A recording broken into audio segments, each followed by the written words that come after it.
So it has to be considered whether it is relief in taxation, which will lead to a reduction of unemployment, or whether it is raising of taxation to the utmost levels, which will dry up the resources and channels of capital formation, and thereby not only retard all further development but might also throw the functioning of present industries out of gear. So, my submission is that when the Taxation Inquiry Committee has been appointed, it is only logical to expect that no substantial changes in the taxation structure will be made until the findings of that expert committee are known, until we know the incidence of taxation in the various sectors of our economy. Now, coming to the question of deficit financing, I am afraid that my esteemed friend's attitude was somewhat different from the line of opinion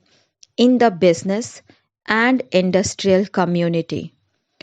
Not that we advocate deficit financing for bringing any artificial rise in prices, but the fact is that those who have criticized deficit financing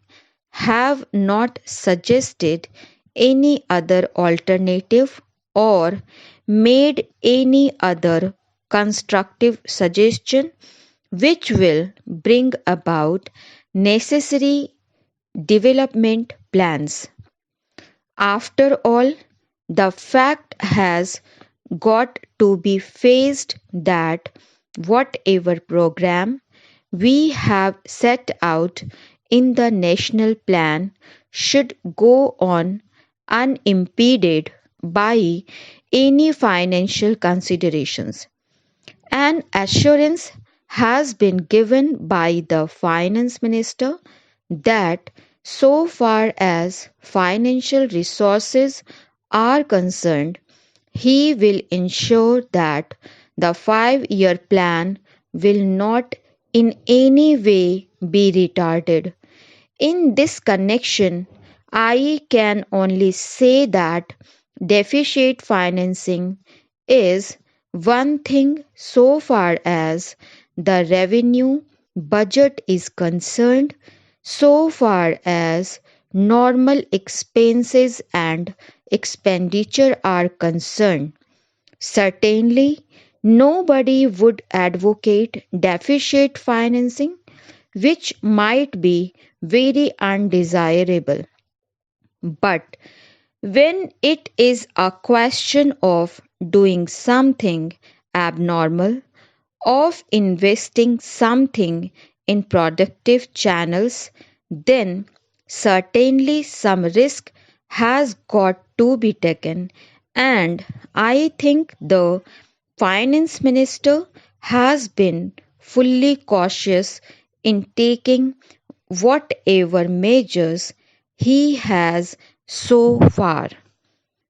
We know the measures that the government took for contracting money supply about the end of 1950, and certain other measures adopted which brought about a slump.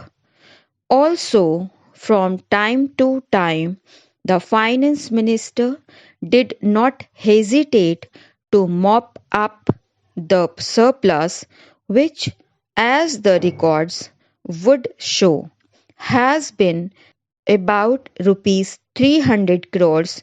during the past 4 or 5 years.